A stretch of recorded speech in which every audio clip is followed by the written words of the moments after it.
ನಮಸ್ಕಾರ, ರಿವ್ಯೂ ಚಾನಲ್ಗೆ ಸ್ವಾಗತ. ನಾನು ಸೌಖ್ಯ ಗಾಂವ್ಕರ್.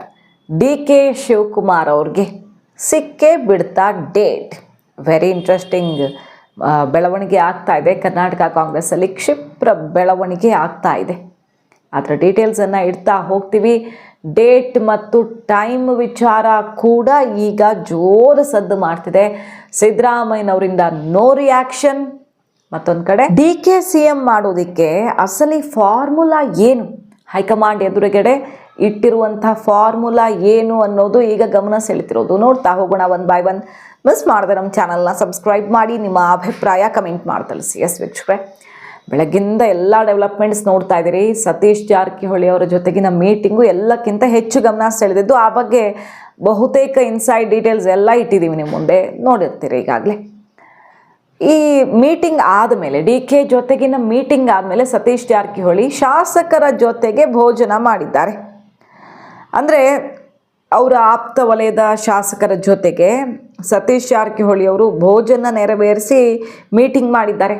ಡಿ.ಕೆ. ಜೊತೆಗೆ ಮಾತಾಡ್ಕೊಂಡು ಬಂದು ತಮ್ಮ ಆಪ್ತರ ಜೊತೆಗೆ ಮಾತಾಡಿರೋದು, ಊಟ ಮಾಡಿರೋದು, ಸುಮಾರು 1 ಗಂಟೆಗೂ ಹೆಚ್ಚು ಕಾಲ ಶಾಸಕರ ಜೊತೆಗೆ ಮೀಟಿಂಗ್ ಮಾಡಿದ್ದಾರೆ. ಅಂದರೆ ಊಟದ ಹೆಸರಲ್ಲಿ ಮೀಟಿಂಗ್ ಮಾಡಿದ್ದಾರೆ. ಇದು ತುಂಬ ಇಂಪಾರ್ಟೆಂಟ್.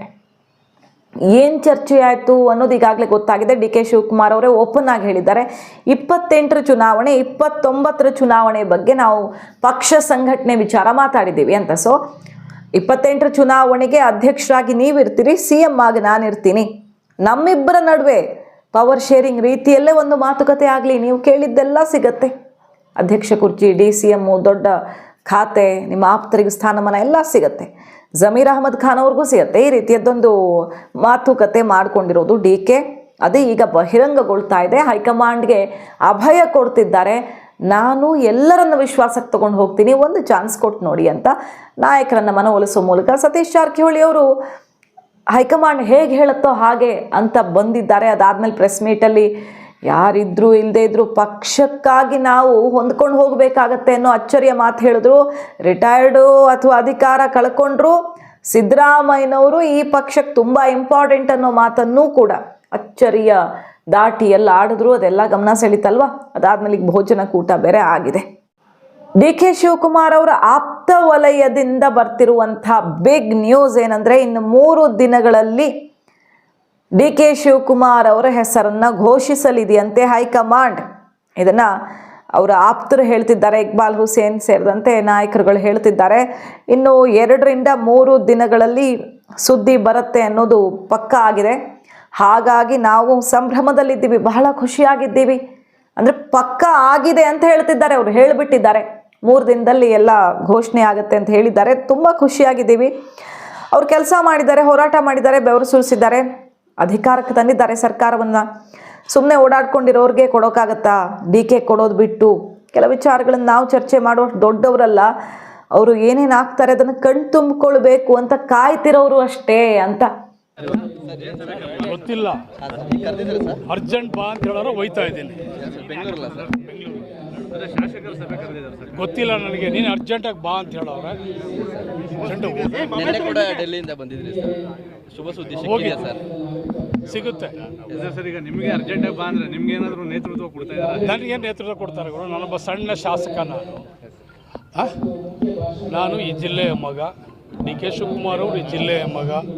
ನನ್ನ ಆದ್ಯ ಕರ್ತವ್ಯ ಈ ಸಂದರ್ಭದಲ್ಲಿ ನಾನು ಅವ್ರ ಜೊತೆಲಿ ಇರಬೇಕಾಗ್ತದೆ. ಅವರನ್ನು ಎಲ್ಲ ರೀತಿಯಲ್ಲೂ ನಾವು ಕಣ್ತುಂಬಿ ನೋಡ್ಕೊಳ್ಳುವಂಥ ಒಂದು ಸಂದರ್ಭ. ಅವ್ರಿಗೆ ಸಹಕಾರ ಮಾಡ್ತೀವಿ ಸರ್. ಮೊನ್ನೆ ಸಭೆ ನಡೆಸಿದ್ರಿ, ಯಾರ್ಯಾರು ಮೀಟ್ ಮಾಡಿದ್ರಿ ಸರ್? ನಾವು ಯಾರನ್ನೂ ಮೀಟ್ ಮಾಡಲಿಲ್ಲ. ನಾವು ಒಂದಷ್ಟು ಶಾಸಕರೆಲ್ಲರೂ ಕೂಡ ಒಂದಷ್ಟು ನಮ್ಮ ಆಚಾರ ವಿಚಾರಗಳನ್ನು ನಾವು ಚರ್ಚೆ ಮಾಡಬೇಕಾಯಿತು, ಚರ್ಚೆ ಮಾಡಿದ್ದೀವಿ. ಒಂದಷ್ಟು ಶಾಸಕರೆಲ್ಲ ಸೇರಿದ್ವಿ. ಮುಂದೆ ಏನು ಮಾಡಬೇಕು ಅದ್ರ ಬಗ್ಗೆ ನಮ್ಮ ನಾಯಕರ ಬಗ್ಗೆ ಒಂದಷ್ಟು ಚರ್ಚೆಗಳನ್ನು ಮಾಡಬೇಕು ಅಂತ ಚರ್ಚೆ ಮಾಡಿದ್ವಿ, ವಾಪಸ್ ಬಂದಿದ್ದೀವಿ. ಡಿ.ಕೆ. ಶಿವರ ಕೆಲಸಕ್ಕೆ ಕೂಲಿ ಸಿಗುತ್ತಾ ಸರ್? ಡಿ.ಕೆ. ಶಿವರ ಕೆಲಸಕ್ಕೆ ಕೂಲಿ ಸಿಗುತ್ತಾ ಈ ಬಾರಿ? ಕೂಲಿ ಯಾರಿಗೆ ಕೊಡ್ತೀವಿ ನಾವು? ಕೆಲಸ ಮಾಡಿರೋ ತಾನೇ ಕೂಲಿ ಕೊಡ್ತೀವಿ. ಸುಮ್ಮನೆ ಓಡಾಡಿದ್ರೆ ಕೂಲಿ ಕೊಡೋಕ್ಕಾಗ್ತದ? ಕೆಲಸ ಮಾಡಿದ್ದಾರೆ, ಕೂಲಿ ಮಾಡಿದ್ದಾರೆ, ಬೆವರು ಸುರಿಸಿದ್ದಾರೆ, ಹೋರಾಟ ಮಾಡಿದ್ದಾರೆ, ಪಕ್ಷ ಸಂಘಟನೆ ಮಾಡಿದ್ದಾರೆ, ಅಧಿಕಾರಕ್ಕೆ ತಂದಿದ್ದಾರೆ. ಇಂಥ ಸಂದರ್ಭದಲ್ಲಿ ಅವ್ರಿಗೆ ಕೂಲಿ ಕೊಡದೆ ಇನ್ಯಾರು ಕೊಡೋಕ್ಕೆ ಸಾಧ್ಯ? ಅಂದ್ರೆ ಡೆಲ್ಲಿಯಿಂದ ಬಂದ್ಮೇಲೆ ಸ್ವಲ್ಪ ಆಕ್ಟಿವ್ ಆಗಿದ್ದೀರಿ ಸರ್. ಯಾವಾಗ ಬರ್ಬೋದು? ಅದೇ ನನಗೂ ಅದೇ ಸುದ್ದಿ ಬೇಕಾಗಿರೋದು. ಇನ್ನು 2-3 ದಿವಸದಲ್ಲಿ ಸುದ್ದಿ ಬರ್ತದೆ ಅಂತ ಹೇಳ್ತಾ ಇದ್ರೆ ನಾನು ಭಾಳ ಖುಷಿಯಾಗಿದ್ದೀನಿ. Thank you sir. DK ಅತ್ಯಾಪ್ತರು ಶಾಸಕರು ಈಗ ಓಪನ್ ಆಗಿ 3 ದಿನಗಳ ಒಳಗಾಗಿ DK CM ಘೋಷಣೆ ಆಗಲಿದೆ ಅನ್ನುವಂತಹ ಮಾತನ್ನ ಓಪನ್ ಆಗಿ ಹೇಳ್ತಿರೋದು. ಈಗ ಸಿದ್ದರಾಮಯ್ಯ ಅವರನ್ನ ತುಂಬ ಡಿಸ್ಟರ್ಬ್ ಮಾಡಿದೆ. ಸತೀಶ್ DK ಮೀಟ್ ಆಗ್ತಾ ಇದ್ದ ಹಾಗೆ ಬರೀ ಮೀಟಿಂಗ್ ಆಯಿತು, ಹೊರಗಡೆ ಬಂದು ಏನೂ ಇಲ್ಲ, ಮೀಟಿಂಗ್ ಕಾಮನ್ ಅಂತಲೂ ಹೇಳ್ತಿಲ್ಲ, ಬದಲಾಗಿ 28-29 ಚುನಾವಣೆಯ ಸಂಘಟನೆ ಬಗ್ಗೆ ಮಾತಾಡಿದ್ದೀವಿ ಅಂತ ಓಪನ್ ಆಗಿ ಇಬ್ಬರು ನಾಯಕರು ಹೇಳ್ಕೊಳ್ತಿದ್ದಾರೆ. ಅದರ ಅರ್ಥ ಏನು? ಇಬ್ಬರು ಸೇರಿ ಹೋದರೆ ಮುಂಬರುವ ಚುನಾವಣೆಗಳಲ್ಲಿ OBC ಪ್ಲಸ್ ಒಕ್ಕಲಿಗ ಕಾಂಬಿನೇಷನ್ನು ಈಗಲೂ ವರ್ಕೌಟ್ ಮಾಡ್ಬೋದು. ಮೈನಸ್ ಸಿದ್ದರಾಮಯ್ಯ ಕೂಡ ಪಕ್ಷವನ್ನು ನಾವು ಅಧಿಕಾರಕ್ಕೆ ತರಬಹುದು ಅನ್ನೋ ಫಾರ್ಮುಲಾವನ್ನು DK ಹೈಕಮಾಂಡ್ ಮುಂದೆ ಇಟ್ಟಿರೋದು ಇಲ್ಲಿ ಚರ್ಚೆಯಾಗಿರೋದು ಒಂದು. ಮತ್ತು ಈಗ ಪ್ರಿಯಾಂಕ್ ಖರ್ಗೆ ಅವ್ರ ರಿಪೋರ್ಟು, ಎಲ್ಲ ನಾಯಕರ ರಿಪೋರ್ಟನ್ನು ತಗೊಂಡಿದ್ದಾರಲ್ಲ, ಏನು ಹಾಗಾದರೆ ಹೈಕಮಾಂಡ್ ಮುಂದಿರುವಂಥ ವಾದ ಏನು? 7% ಕುರುಬ ವೋಟ್ ಮೈನಸ್ ಆಗುತ್ತೆ, ಮತ್ತು ಹಿಂದೆ ವೋಟ್ ಬ್ಯಾಂಕ್ ಡಿಸ್ಟರ್ಬ್ ಆಗುತ್ತೆ ಅಂತ ಹೇಳ್ತಿದ್ದಾರಲ್ಲ. ಈಗ ಆಲ್ರೆಡಿ ಇದ್ರ ಬಗ್ಗೆ ಕೆಲವು ಅಂಶಗಳನ್ನು ಮುಂದೆ ಇಟ್ಟಿದ್ವಿ. ಹೇಗೂ 28ಕ್ಕೆ ಸಿದ್ದರಾಮಯ್ಯನವ್ರು ಇರಲ್ಲ, 28 ಚುನಾವಣೆಗೆ ಸಿದ್ದರಾಮಯ್ಯನವ್ರು ಇರಲ್ಲ. ಸೊ ಅವ್ರು ಇರಲ್ಲ ಅಂದಮೇಲೆ 5 ವರ್ಷ ಕಂಪ್ಲೀಟ್ ಮಾಡಿ ಹೋಗಲಿ, ಹಾಗೆ ಹೋಗಲಿ, ಅವರಿಲ್ಲದ ಚುನಾವಣೆಯಲ್ಲಿ ಕುರುಬರು ಸಂಪೂರ್ಣವಾಗಿ ಮತ ಹಾಕಲ್ಲ. ಸೊ ಅದು ಲಾಸ್ ಆಗೋದೇ. ಆ 7%ಅಲ್ಲಿ ಸಾಲಿಡ್ ಆಗಿ ಬರ್ತಾ ಇರೋದ್ರಲ್ಲಿ ಲಾಸ್ ಆಗೇ ಆಗುತ್ತೆ. ಆದರೆ DK ಶಿವಕುಮಾರ್ ಅವರು 2023 ಚುನಾವಣೆಯಲ್ಲಿ 5% ಒಕ್ಕಲಿಗ ವೋಟನ್ನು ಇಷ್ಟು ವರ್ಷಗಳ ಬಳಿಕ, ದಶಕಗಳ ಬಳಿಕ ಕಾಂಗ್ರೆಸ್ ಭರ್ಜರಿಯಾಗಿ ಗೆಲ್ಲೋದಕ್ಕೆ ಒಕ್ಕಲಿಗ ನಾಯಕತ್ವ DK ಶಿವಕುಮಾರ್ ಅವರ ಕಡೆಯಿಂದ ಕಾರಣವಾಗಿದೆ ಅನ್ನುವ ಅಂಶ ಈಗ ಹೈಕಮಾಂಡ್ ಎದುರಿದೆ. ಸಿದ್ದರಾಮಯ್ಯ ಪರವಾಗಿ ಹರಿಪ್ರಸಾದ್ ಅವರು ಬೇರೆಯವರು ರಿಪೋರ್ಟ್ ಇಟ್ಟು ಬಂದಿದ್ರೆ, DKಗೆ ಇರುವಂಥ ಸಮುದಾಯದ ಬಲ ಬೇಕಾ ಬೇಡವಾ ಕಾಂಗ್ರೆಸ್ಗೆ ಅನ್ನೋದರ ಸುತ್ತ ಈಗ ರಿಪೋರ್ಟ್ ರೆಡಿ ಆಗಿದೆ. 5% ಒಕ್ಕಲಿಗ ವೋಟು ಕಂಪ್ಲೀಟಾಗಿ ಬಂದದ್ದಷ್ಟು ಕಳ್ಕೊಂಡು ಬಿಡ್ತೀವಿ ನಾವು DKಗೆ ಏನಾದರೂ ಕೈ ಕೊಟ್ಟರೆ. ಯಾಕಂದರೆ ಅವರು ಬಂದಲ್ಲಿ ಮನೆ ಬಾಗಿಲಿಗೆ ಬಂದಿದೆ ಅವಕಾಶ ಅಂತ ಹೇಳಿಕೊಂಡೇ ಪ್ರಚಾರ ಮಾಡಿದ್ರು. ಇಷ್ಟು ದಶಕಗಳ ಬಳಿಕ ಬಂದಿದ್ದು, ಸಾಂಪ್ರದಾಯಿಕವಾಗಿ ಬರ್ತಾ ಇದ್ದಿದ್ದಲ್ಲ. ಸೊ ಕಳೆದು ಹೋಗುತ್ತೆ ಅದು. ಹೇಳಿ ಕೇಳಿ BJP JDS ಮೈತ್ರಿ ಬೇರೆ ಮಾಡ್ಕೊಂಡಿದ್ದಾರೆ, ಸಾಲಿಡ್ ಆಗಿ JDS ಹೇಳ್ಕೊಂಡು ಬಿಡುತ್ತೆ. So big loss. Kuruba votes ಸಿದ್ದರಾಮಯ್ಯನವರು 5 ವರ್ಷ ಇದ್ರೂ ಹೋಗುತ್ತೆ, ಈಗ ಇಳಿದ್ರೂ ಹೋಗುತ್ತೆ. ಯಾಕಂದರೆ ಅವರಿರಲ್ಲ ಮುಂದಿನ ಚುನಾವಣೆಗೆ. ಮೈನಸ್ ಸಿದ್ದರಾಮಯ್ಯ ಎಲೆಕ್ಷನ್ ಆಗಿರೋದ್ರಿಂದ ಹೇಗಿದ್ದರೂ ಕಳ್ಕೊಳ್ತೀವಿ. ಸ್ವಲ್ಪ ಜಾಸ್ತಿ ಕಳ್ಕೊಳ್ಬಹುದು ಮುಂಚೆನೇ ಇಳಿಸಿದ್ರೆ. ಆದರೆ ಒಕ್ಕಲಿಗ ವೋಟ್ ಬ್ಯಾಂಕ್ ಕಂಪ್ಲೀಟಾಗಿ ಹೇಳ್ಕೊಂಡು ಬಿಡುತ್ತೆ JDSಸು. ಇದು ಒಂದು ಫಾರ್ಮುಲಾ. ಮತ್ತು ಸಿದ್ದರಾಮಯ್ಯನವರು ಇಲ್ಲ ಅಂದ ಮಾತ್ರಕ್ಕೆ ಕಂಪ್ಲೀಟಾಗಿ ಹಿಂದೆ ಹೋಗಲ್ಲ. ಅಲ್ಪಸಂಖ್ಯಾತರ ನಾಯಕರಾಗಿ ಜಮೀರ್ ಅವರಿದ್ದಾರೆ. ಜಮೀರ್ ಅವ್ರನ್ನ ವಿಶ್ವಾಸಕ್ಕೆ ತಗೊಳ್ಳುವಲ್ಲಿ DK ಯಶಸ್ವಿಯಾಗಿ ಹೈಕಮಾಂಡ್ ಅದೇ ಅವಕಾಶ, ಸ್ಥಾನಮಾನ ಅವ್ರಿಗೆ ಕೊಟ್ಕೊಂಡು ಮುಂದುವರಿಸ್ಕೊಂಡು ಹೋದರೆ, ಮತ್ತು ಕಾಂಗ್ರೆಸ್ ಬಿಟ್ಟರೆ ಮುಸಲ್ಮಾನರಿಗೆ ಬೇರೆ ಆಪ್ಷನ್ ಕಾಣಲ್ಲ. ಅಲ್ಪಸಂಖ್ಯಾತರ ಫಸ್ಟ್ ಚಾಯ್ಸ್ ಕಾಂಗ್ರೆಸ್ ಆಗಿರೋದ್ರಿಂದ ಅಲ್ಲೇನು ಡಿಸ್ಟರ್ಬ್ ಆಗಲ್ಲ. ಹಿಂದುಳಿದ ವರ್ಗದ ಮತಗಳಲ್ಲಿ ಕುರುಬಾಸ್ ಬಿಟ್ಟು ಬೇರೆ ಸಮುದಾಯಗಳನ್ನು ಸೆಳೆಯೋದಕ್ಕೆ ಸಾಫ್ಟ್ ಹಿಂದುತ್ವದ ಮೂಲಕ ಈಗಾಗಲೇ DK ಫಾರ್ಮುಲಾ ರೆಡಿ ಮಾಡಿದ್ದಾರೆ. ಉಳಿದ ಸಮುದಾಯಗಳು ನಮಗೆ ಓಟ್ ಹಾಕ್ತವೆ. ಮತ್ತು ದಲಿತ ಸಮುದಾಯದ ನಾಯಕರನ್ನು ವಿಶ್ವಾಸಕ್ಕೆ ತೊಗೊಂಡು ಹೋಗೋದಕ್ಕೆ, ಸೀನಿಯರ್ಸ್ನ ವಿಶ್ವಾಸಕ್ಕೆ ತೊಗೊಂಡು ಹೋಗೋದಕ್ಕೆ ನಾನು ರೆಡಿ ಇದ್ದೀನಿ. SC ST ಲೀಡರ್ಸು ನನ್ನ ಜೊತೆಗೆ ನಿಲ್ಲೋದಕ್ಕೆ ಈಗ ರೆಡಿ ಇದ್ದಾರೆ ಅನ್ನೋ ರೀತಿ ವಾತಾವರಣವನ್ನು ಸೃಷ್ಟಿಸ್ತಾ ಇದ್ದೀನಿ ನಾನು. ಈಗ ಫಾರ್ ಎಕ್ಸಾಂಪಲ್ ಮುನಿಯಪ್ಪನವರು, ಅಲ್ಲಿ ಸತೀಶ್ ಜಾರಕಿಹೊಳಿ ಅವರು, ಇಲ್ಲಿ ಪ್ರಿಯಾಂಕ್ ಖರ್ಗೆ ಅವರು, SC ST ಲೀಡರ್ಸು, ಪರಮೇಶ್ವರ್ ಅವರು ಕೂಡ ನಾಳೆ ಸಾಫ್ಟ್ ಆಗ್ಬೋದು. ಅವರು ಹಾಗೆಲ್ಲ ರೆಬಲ್ ಆಗಿ ನಿಲ್ಲವರಲ್ಲ. ಹಾಗಾಗಿ ಎಲ್ಲರೂ ಒಗ್ಗಟ್ಟಿನಿಂದ ಹೋಗುವಂಥ ವಾತಾವರಣ ನಾನು ನಿರ್ಮಿಸ್ತಾ ಇದ್ದೀನಿ. ಈಗಲೇ ಆರಂಭದಲ್ಲೇ ಅವರನ್ನು ಸಮಾಧಾನ ಮಾಡ್ತಿದ್ದೀನಿ, ಕೂತು ಮಾತಾಡಿಸ್ತಿದ್ದೀನಿ. ಅಂದರೆ ಅವಕಾಶ ಸಿಕ್ಕಾಗ ಖಂಡಿತ ಇದು ಸಾಧ್ಯವಾಗುತ್ತೆ. ಅವ್ರಿಗೂ ಕೊಡಿ, ನನಗೂ ಕೊಡಿ, ಸ್ಥಾನಮಾನವನ್ನು ಇಬ್ಬರಿಗೂ ಕೊಟ್ಟಾಗೆ ಎಲ್ಲಿ ತಲೆನೋವೇ ಇರಲ್ವಲ್ಲ ಅನ್ನುವಂಥ ಫಾರ್ಮುಲಾ. ಸೊ ದಲಿತ ವೋಟ್ ಬ್ಯಾಂಕ್ ಕೂಡ ಮ್ಯಾನೇಜ್ ಆಗುತ್ತೆ. ಈ ಮೂಲಕ ಕರ್ನಾಟಕದಲ್ಲಿ ಭವಿಷ್ಯದ ನಾಯಕತ್ವವನ್ನು ನೀವು ನೀರೆರೆದು ಗಟ್ಟಿಯಾಗಿ ಈಗಲೇ ನಿಲ್ಲಿಸ್ದಂಗಾಗತ್ತೆ. 5 ವರ್ಷ ಏನಾದರೂ ಚುನಾವಣೆ ತನಕನೂ ಸಿದ್ದರಾಮಯ್ಯನವರಿದ್ದು ಏಕಾಏಕಿ ಬೇರೆಯವ್ರ ನಾಯಕತ್ವದಲ್ಲಿ ಚುನಾವಣೆಗೆ ಹೋಗಬೇಕಂದ್ರೆ ಅಷ್ಟು ದೊಡ್ಡ ಪೆಟ್ಟು ಬೀಳುತ್ತೆ ಕಾಂಗ್ರೆಸ್ಗೆ. ಏಕಾಏಕಿ ನಾಯಕತ್ವ ಸಾಬೀತು ಮಾಡೋಕ್ಕಾಗಲ್ಲ. ಸೊ ಚುನಾವಣೆಯ ಪೂರ್ವ ತಯಾರಿಯಂತೆ ಈಗ ಸಿಕ್ಕಿರುವಂಥ ಅವಕಾಶವೂ ಹೌದದು. ನಮಗೂ ಒಂದು ಚಾನ್ಸ್ ಕೊಡಿ, ಹಾಗೆ ಪಕ್ಷಕ್ಕೂ ಭವಿಷ್ಯವನ್ನು ಸೃಷ್ಟಿಸೋದಕ್ಕೆ ಇದು ದಾರಿಯಾಗತ್ತೆ ಅನ್ನುವಂಥ ರಿಪೋರ್ಟ್ ಕಾರ್ಡನ್ನು ಹೈಕಮಾಂಡ್ ಮುಂದೆ ಈಗ ಡಿ ಕೆ ಮತ್ತು ಡಿ ಕೆ ಪರ ಬ್ಯಾಟ್ಲಿಸ್ತಿರೋರು ಇಟ್ಟಿರೋದು. ಡಿ ಕೆ ಶಿವಕುಮಾರ್ ಅವರು ಇದನ್ನೆಲ್ಲ ತುಂಬ ಆಳವಾಗಿ ಹೈಕಮಾಂಡ್ ಎದುರು ಇಟ್ಟ ಮೇಲೇ ರಾಹುಲ್ ಗಾಂಧಿ ಅವರು ಇಷ್ಟು ಕನ್ವಿನ್ಸ್ ಆಗಿರೋದು.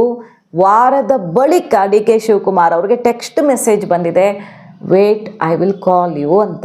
ಇಷ್ಟು ದಿನಗಳಿಂದ ಒಂದೇ ಒಂದು ರಿಪ್ಲೈ ಇರಲಿಲ್ಲ. ಹೇಗೆ ಮುಖಾಮುಖಿಯಾಗಿ ಡಿ ಕೆ ಡಿಮ್ಯಾಂಡ್ಗೆ ಉತ್ತರ ಕೊಡೋದು ಅನ್ನೋ ಸಂಕಷ್ಟದಲ್ಲಿ ಹೈಕಮಾಂಡ್ ಕೂಡ ಸಿಕ್ಕಾಕೊಂಡಿತ್ತು. ಈಗ ಹೈಕಮಾಂಡಿಂದ ಸಂದೇಶ ಬಂದಿದೆ. ಡಿ ಕೆಗೆ ಸೋನಿಯಾ ಗಾಂಧಿ ಅವರು ಕೂಡ ಟೈಮ್ ಕೊಟ್ಟಿದ್ದಾರೆ. ಡಿ ಕೆಗೆ 29ನೇ ತಾರೀಕು ಅನ್ನೋದು ಗೊತ್ತಾಗ್ತಿರೋ ಮಾಹಿತಿ. ಅವರು ಡೆಲ್ಲಿಗೆ ಹೋಗೋದ್ರ ಬಗ್ಗೆ ಏನು ಹೇಳ್ತಿದ್ದಾರೆ ನೋಡಿ. 28ರಂದು ಲಕ್ಷ್ಮೀ ಹೆಬ್ಬಾಳ್ಕರ್ ಅವ್ರ ಕಾರ್ಯಕ್ರಮ ಇದೆ, 29 ಇನ್ನೂ ದೂರ ಇದೆ, ಸ್ವಲ್ಪ ತಡ್ಕೊಳ್ಳಿ, ಎಲ್ಲ ಗೊತ್ತಾಗತ್ತೆ ನಿಮಗೆ ಅಂತ ಡಿ ಕೆ ಶಿವಕುಮಾರ್ ಅವರು ಹೇಳ್ತಿದ್ದಾರೆ. ಇನ್ನು ಸತೀಶ್ ಜಾರಕಿಹೊಳಿ ಅವರು ಬೇರೆ ಯಾರು, ನಮ್ಮ ಪಾರ್ಟಿ ಸೀನಿಯರ್ ಲೀಡರ್ ಅವರು ಅಂತ ಡಿ ಕೆ ಸತೀಶ್ ಬಗ್ಗೆ ಹೇಳ್ತಿರೋದು. ನಾನೊಬ್ಬನೇ ಪಕ್ಷ ಕಟ್ಟಿಲ್ಲ, ಸಾಮೂಹಿಕ ನಾಯಕತ್ವ, ಸರ್ಕಾರವನ್ನು ಉಳಿಸ್ಕೊಂಡು ಹೋಗೋದಕ್ಕೆ ಚರ್ಚೆ ಮಾಡಿದ್ದೀವಿ, ಸರ್ಕಾರವನ್ನು ಉಳಿಸಿಕೊಂಡು ಹೋಗೋದಕ್ಕೆ ಇಬ್ಬರು ಚರ್ಚೆ ಮಾಡಿದ್ದೀವಿ. 2.5 ವರ್ಷ ಅಂತ ಆ ರೀತಿ ಏನಿಲ್ಲ, ನನ್ನ ವೈಯಕ್ತಿಕ ಏನೂ ಇಲ್ಲ, ಇಲ್ಲಿ ಪಕ್ಷದ ತೀರ್ಮಾನ ಅಂತ ಹೇಳಿ ಸತೀಶ್ ವಿಚಾರದಲ್ಲೂ ಕೂಡ ತುಂಬ ಪಾಸಿಟಿವ್ ಆಗಿ ಡಿ ಕೆ ಮಾತಾಡ್ತಿದ್ದಾರೆ ಅನ್ನೋದು ವೆರಿ ವೆರಿ ಇಂಟ್ರೆಸ್ಟಿಂಗ್. ಇಲ್ಲಿ ಇನ್ನು ಪ್ರಿಯಾಂಕ್ ಖರ್ಗೆ ಅವರನ್ನ, ಸತೀಶ್ ಜಾರಕಿಹೊಳಿ ಅವರನ್ನ, ಮುನಿಯಪ್ಪ ಅವರನ್ನ, ಜಮೀರ್ ಅವ್ರನ್ನ ವಿಶೇಷವಾಗಿ ಡಿ ಕೆ ಭೇಟಿಯಾಗಿ ಮಾತುಕತೆ ನಡೆಸಿರೋದು. ಇವರ ಜೊತೆಗೆ ಸರ್ಕಾರವನ್ನು ಉಳಿಸಿಕೊಂಡು ಹೋಗುವುದರ ಬಗ್ಗೆ, ಭವಿಷ್ಯದಲ್ಲಿ ಕೋಆರ್ಡಿನೇಷನ್ ಬಗ್ಗೆ ಈ 4 ಜೊತೆಗೆ ಡೀಟೇಲ್ ಆಗಿ ಮಾತುಕತೆ ಮಾಡಿದ್ದಾರೆ ಅನ್ನೋದು ಗೊತ್ತಾಗ್ತಿದೆ. ಮಲ್ಲಿಕಾರ್ಜುನ್ ಖರ್ಗೆ ಅವರು ಈಗಾಗಲೇ ರಾಹುಲ್ ಗಾಂಧಿ ಅವ್ರ ಜೊತೆ 20 ನಿಮಿಷ ಕರ್ನಾಟಕದ ಬಗ್ಗೆ ಮಾತುಕತೆ ಮಾಡಿದ್ದಾರೆ. ಸೊ ಒಂದು ಕ್ಲಾರಿಟಿಗೆ ಬರ್ತಾ ಇದೆ ಹೈಕಮಾಂಡ್ ಅನ್ನೋದು ಗೊತ್ತಾಗ್ತಾ ಇದೆ. ಸತೀಶ್ ಜಾರಕಿಹೊಳಿ ಬೇರೆ ಯಾರು ಅಲ್ಲ, ನಮ್ಮ ಪಾರ್ಟಿ ಸೀನಿಯರ್ ಲೀಡರು, ನನ್ನ ಜೊತೆ ವರ್ಕಿಂಗ್ ಪ್ರೆಸಿಡೆಂಟ್ ಆಗಿ ಕೆಲಸ ಮಾಡಿದ್ದಾರೆ. ಈ ಪಕ್ಷಕ್ಕೆ ಅಧಿಕಾರ ತರಕ್ಕೆ ಅವರು ದುಡಿದಿದ್ದಾರೆ. ನಾವೆಲ್ಲ ಸಾಮೂಹಿಕ ನಾಯಕತ್ವದಲ್ಲಿ ಪಕ್ಷವನ್ನ ಕಟ್ಟಿದ್ದೇವೆ. ನಾನೊಬ್ಬರೇ ಏನು ಪಾರ್ಟಿ ಕಟ್ಟಿಲ್ಲ, it collective leadership. All MLA candidates, leaders, office bearers, ಸಿದ್ದರಾಮಯ್ಯನವರು ಎಲ್ಲರೂ ಸೇರಿ ಒಟ್ಟಿಗೆ ಕೆಲಸ ಮಾಡಿ ಮಲ್ಲಿಕಾರ್ಜುನ್ ಖರ್ಗೆ ಅವರ ಅಧ್ಯಕ್ಷತೆಯಲ್ಲಿ, ರಾಹುಲ್ ಗಾಂಧಿ ಅವರ ನಾಯಕತ್ವದಲ್ಲಿ ಈ ಪಕ್ಷನ ಮತ್ತೆ ಅಧಿಕಾರಕ್ಕೆ ನಾವು ತಂದಿದ್ದೇವೆ. ಅದನ್ನು ಉಳಿಸ್ಕೊಂಡು ಹೋಗಬೇಕು. ಉಳಿಸ್ಕೊಂಡು ಹೋಗೋ ದೃಷ್ಟಿಯಿಂದ ಅನೇಕ ಚರ್ಚೆಗಳನ್ನು ಮಾಡಿದ್ದೇವೆ, ಭೇಟಿ ಮಾಡಿದ್ದೇವೆ. ಸೊ ಆ ವಿಚಾರದಲ್ಲಿ ನಮ್ಮದು ರೋಡ್ ಮ್ಯಾಪು ಈಗ 2.5 ವರ್ಷ ಆಯಿತು. ನೆಕ್ಸ್ಟ್ 2.5 ವರ್ಷಕ್ಕೆ ಏನು ಹೊಸ ರೂಪ ಕೊಡಬೇಕು ಈ ರಾಜ್ಯಕ್ಕೆ ಅನ್ನೋದು ನಮ್ದೆಲ್ಲರೂ ಕೂಡ ಅವರವರ ಅಭಿಪ್ರಾಯಗಳನ್ನು ನಾವೆಲ್ಲ ಅದ್ರ ಬಗ್ಗೆ ಚರ್ಚೆ ಮಾಡ್ತಾ ಇದ್ದೇವೆ. ಅದೇನು ಬಿಟ್ರೆ ಬೇರೆ ವಿಶೇಷ ಏನಿಲ್ಲ. ಅವರು ಈ ಚೇರ್ ಬೆಲೆ ಗೊತ್ತಿಲ್ಲ ಇವ್ರಿಗೆ, ಕುರ್ಚಿ ಎಷ್ಟು ವ್ಯಾಲ್ಯೂ ಇದೆ ಅಂತ ಗೊತ್ತಿಲ್ಲ. ಹೋಗಿ ಸಿಕ್ಕಿದ ಚೇರ್ ಎಲ್ಲ ಒಂದ್ ಕಡೆ ಕೂತ್ಕೊಳ್ಳೋದು ಬಿಟ್ಬಿಟ್ಟು ಸುಮ್ಮನೆ ನಿಂತವ್ರು. ಸೊ ಕ್ಷಿಪ್ರ ಬೆಳವಣಿಗೆ ಆಗ್ತಿದೆ ಕರ್ನಾಟಕದಲ್ಲಿ. ಹೊಸ ಅಧ್ಯಾಯ ಶುರುವಾಗೋದೇ ಫಿಕ್ಸ್ ಅನ್ನೋ ರೀತಿಯಲ್ಲಿ ಬೆಳವಣಿಗೆಗಳು ಆಗ್ತಾ ಇದ್ದಾವೆ. ಕಡೆ ಕ್ಷಣದ ಹೋರಾಟ ಅಂತಾರಲ್ಲ, ಆ ರೀತಿ ಎರಡೂ ಕಡೆಯಿಂದ ಪ್ರಯತ್ನ ಅಂತೂ ಈಗ ಜೋರಾಗಿರೋದು. ಡಿ ಕೆ ಶಿವಕುಮಾರ್ ಅವರು ಕುರ್ಚಿ ಸಿಕ್ಕಾಗಿ ಕೂತ್ಕೊಂಡೇ ಬಿಡಬೇಕು ಅನ್ನೋ ಮಾರ್ಮಿಕ ಮಾತುಗಳನ್ನು ಮುಂದುವರಿಸಿದ್ದಾರೆ. ಹಾಗೆ ಹೈಕಮಾಂಡ್ ಈಗ ಡಿ ಕೆ ಶಿವಕುಮಾರ್ ಅವ್ರಿಗೆ ಸಮಯ ಕೊಟ್ಟಿದೆ ಅನ್ನೋದು ಕೂಡ ಕುತೂಹಲಕಾರಿ. ಮಾಹಿತಿ ಇಷ್ಟ ಆಗಿದ್ರೆ ಮಿಸ್ ಮಾಡಿದ್ರೆ ನಮ್ಮ ಚಾನಲ್ನ ಸಬ್ಸ್ಕ್ರೈಬ್ ಮಾಡಿ, ನಿಮ್ಮ ಅಭಿಪ್ರಾಯ ಕಮೆಂಟ್ ಮಾಡಿ ತಿಳಿಸಿ. Thank you.